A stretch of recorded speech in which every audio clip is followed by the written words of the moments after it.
Hi everyone, I'm making a video on my school bus sourdough. So that's a different schedule than the overnight in that we're making it in one day. So we're mixing it up in the morning and we're getting it ready before dinner. So it's school bus sourdough because the idea is that you're mixing it up as soon as the kids leave for school, and then it's ready in time for dinner.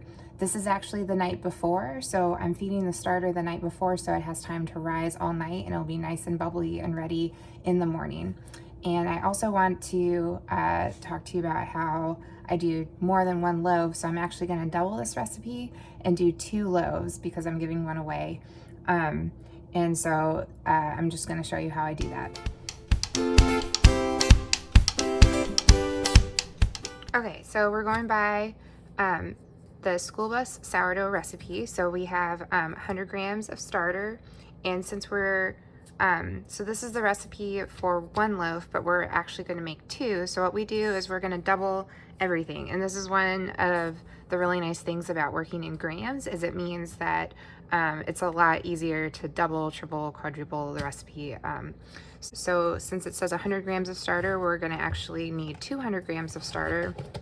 So I'm feeding my starter 200 grams. That means 100 grams, it's always 50-50, so it's 100 grams of water and 100 grams of flour. And this is my, the flour is my starter food mix, which is a mix of, I talked about this in my other video, but it's a mix of King Arthur all-purpose flour and King Arthur whole wheat flour. And that's what has seemed to work best for my starter. I'm also, you might notice I'm using a bigger container for my starter since it needs more room to grow, since we need enough for 2 loaves.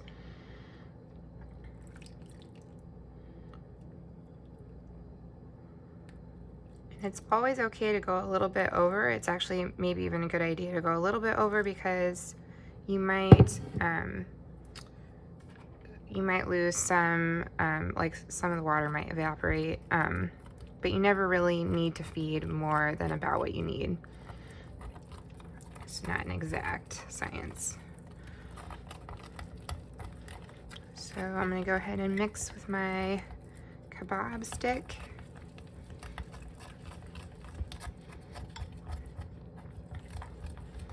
So again, this is gonna be enough starter for 2 loaves. So this is going to be 200 grams that we're going to use, or 200 grams of this we're going to use for 2 loaves tomorrow.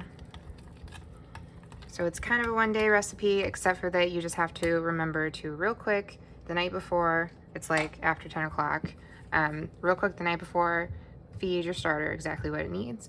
I'm going to go ahead and put the lid on. This is like a nice rubber lid, so as the starter rises and releases air, it's not gonna explode or anything. The lid can rise, but if you have a different kind of lid, just make sure it's something that can either let air out or just have it on loosely so that the air can escape. So this is gonna rise all night, and we'll see you in the morning.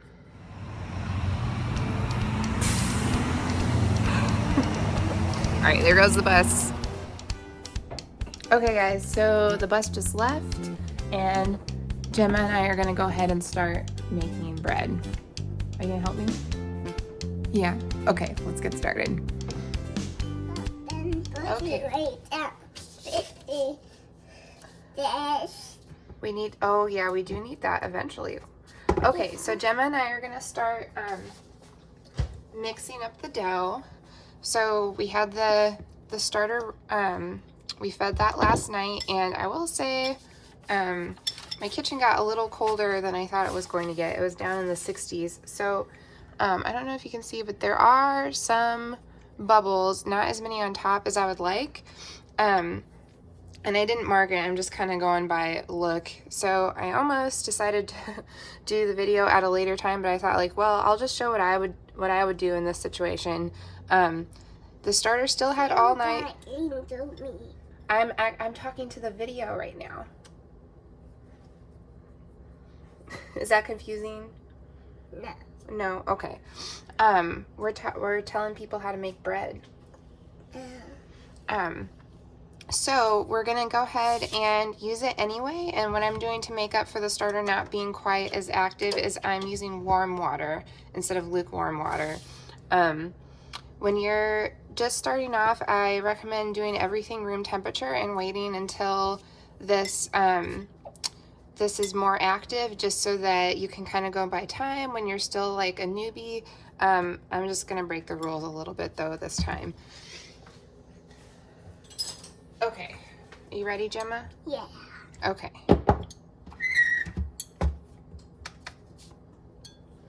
Okay, so we're zeroing our scale and we're doing 2 loaves.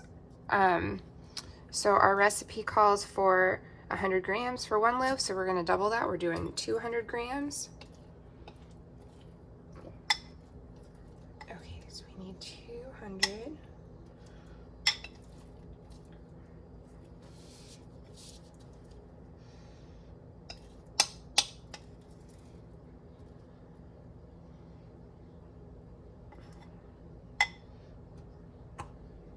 Okay, we got 200 in there.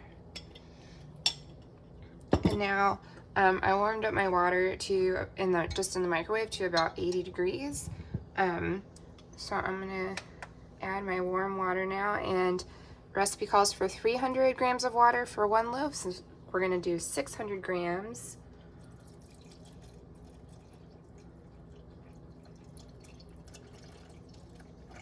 So I zeroed my scale right before this so that I know when I've hit 600.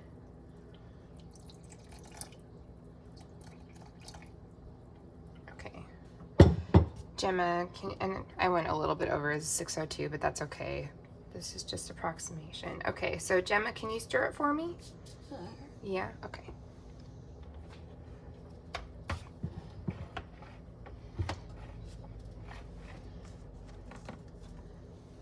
Good job. Here, let's stir it just a little bit more. There. And you'll see like my starter is still floating a little bit, so that's good. The float test is something you might read about online, so that means the starter's still pretty active, even if it might not have doubled. And I think with the 80-degree water, we'll still be able to go by this school bus sourdough schedule. Okay, you think it's mixed now? Yeah. Yeah? Okay, let's put the spoon down. All right, can you hit that button for me? Good job. Okay, so now calls for 450 grams of flour for 1 loaf, so we're gonna double that at 900 grams of flour. Can you help me? Or how about hold it back here? Hold it back here.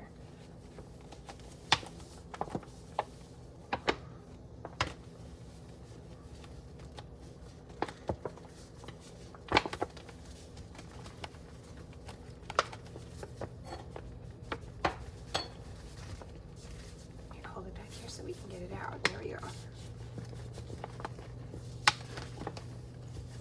Almost there.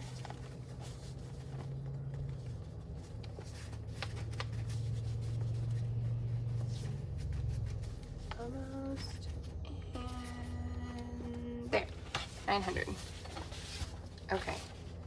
Now calls for 8 grams of salt, so we're gonna I guess we don't have to zero it again because we can do that math in our head, but we'll now add 16 grams of salt.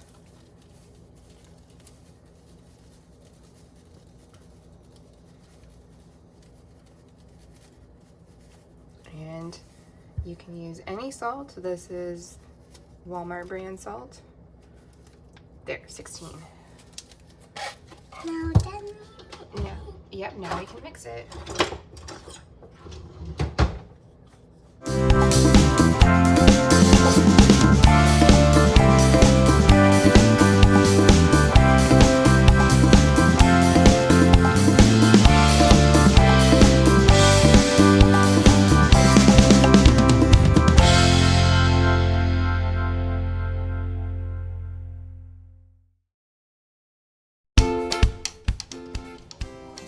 Okay, ready, Gemma? Yeah. Okay. over 12 times. So 1, 2, 3, 4, 5, 6, 7, 8, 9,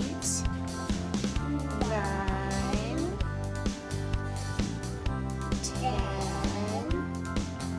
11. Oh, you want to help me? 12. 12. Okay. Can you put the lid back on for me? Okay. We're going to come back later.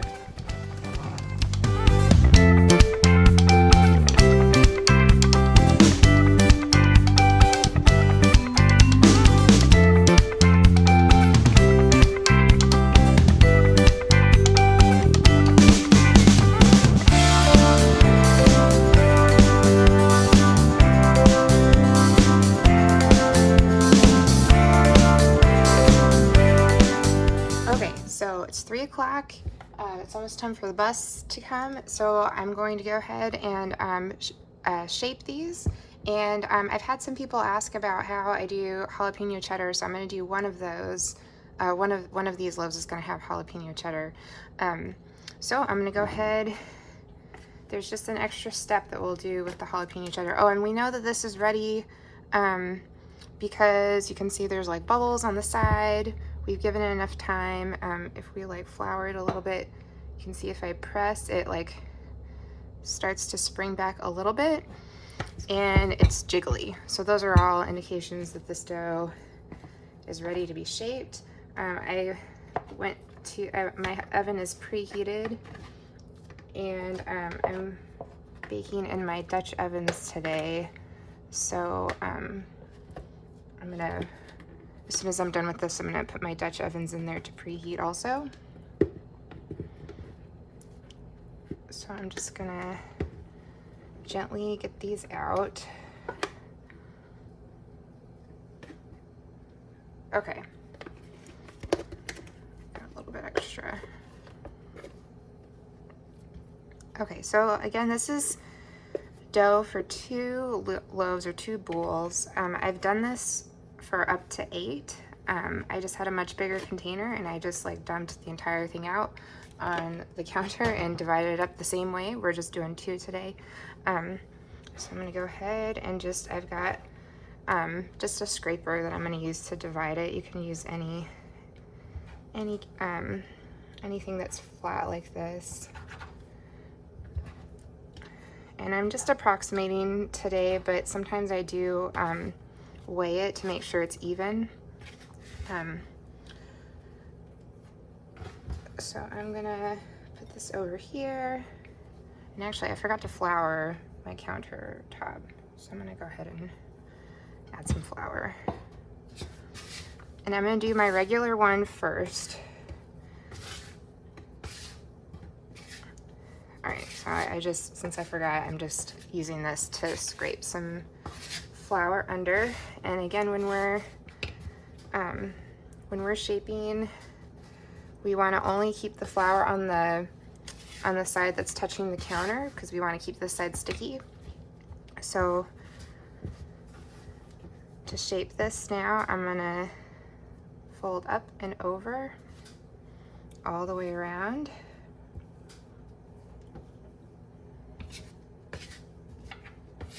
Make sure we're not sticking, and then flip it over. And I'll set this off to the side. Okay, now we're gonna do the jalapeno cheddar one. And this one you wanna be a little bit careful since I'm only doing 1 jalapeno cheddar. I don't wanna get the jalapeno oil on the other one. Oop, got a little bit of sticking because I did not flour. It's okay, we're gonna get on the flour.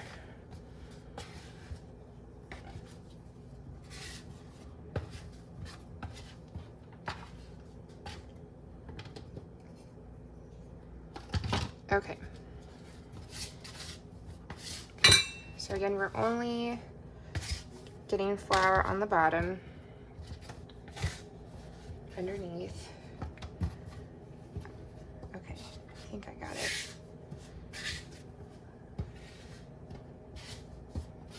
Okay, so this doesn't have to be perfect. We're just gonna spread it out a little bit so we have room. And we're actually gonna do shaping we're gonna do two shapes. So we're gonna call this a pre-shape. And I'm gonna add a half cup of cheddar and just kind of spread it out across the top here. And I'm adding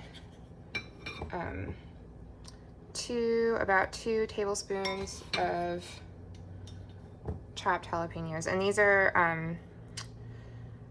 are pickled jalapenos, but it's also really good with fresh. Okay, so just like the other one, we just added the fillings. We're gonna go like this and go up and over. Oh no. This is what you don't want to do, is you don't want to get jalapeno on your space to get the other. We don't want jalapeno oil on this one. Okay.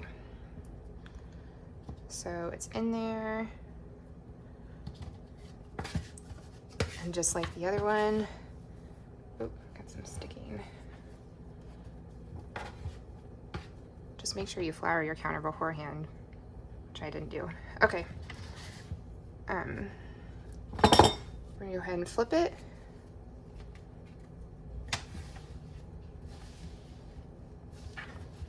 Okay, so we're gonna come back in half an hour to do another shaping of this, and I'll show you what that looks like, and that's when we're gonna add the rest of the toppings. This one, we can shape it again if we want. It's not necessary, but yeah, we're gonna be coming back. I'm gonna cover this just with a clean towel. Flour the tops a little bit. The oven's preheating. And I'll come back to show you how to add the rest. Okay, so it's about 3:30, and it's time to do the final shape for our jalapeno cheddar. So what's happened is this is relaxed a little bit, and we're gonna flip it over and do another shaping.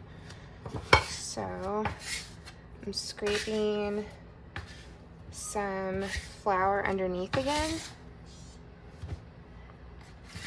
Okay, so what happened is this has the jalapeno cheddar from before, but since I shaped it and it's been like, it's basically relaxed down in there, and so it's given us room to add more now. And you can't see it, but as I'm like kind of pulling at it, I can feel that it's got the toppings in there. So I'm gonna add another half cup here.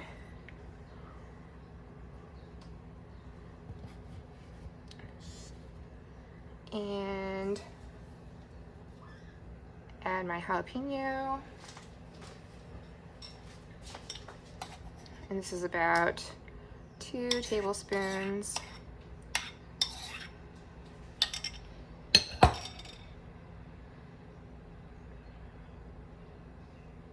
kind of a big piece there. Okay, so I'm going to do the same thing now, where I'm going to pull this up and go all the way around.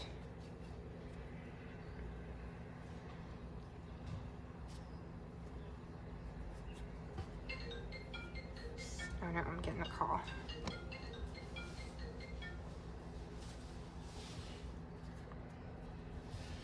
And flip it over. Okay, so I'm gonna let that rest now, and in half an hour we're gonna put it in the oven.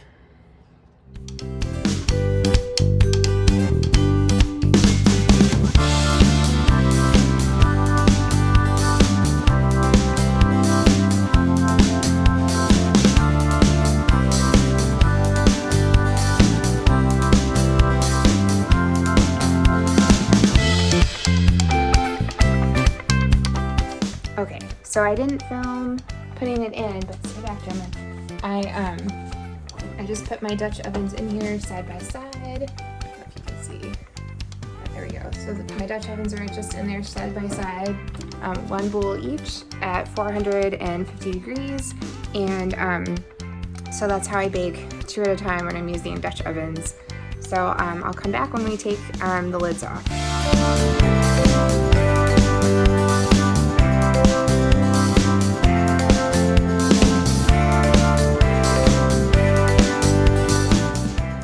Okay, it's been 40 minutes, so I'm gonna go ahead and pull them out.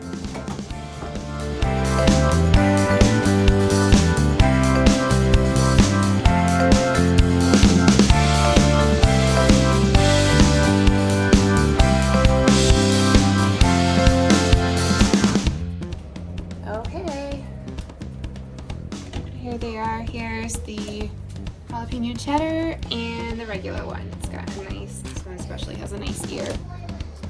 All right, so that was the school bus sourdough, and I'm gonna go ahead. I'm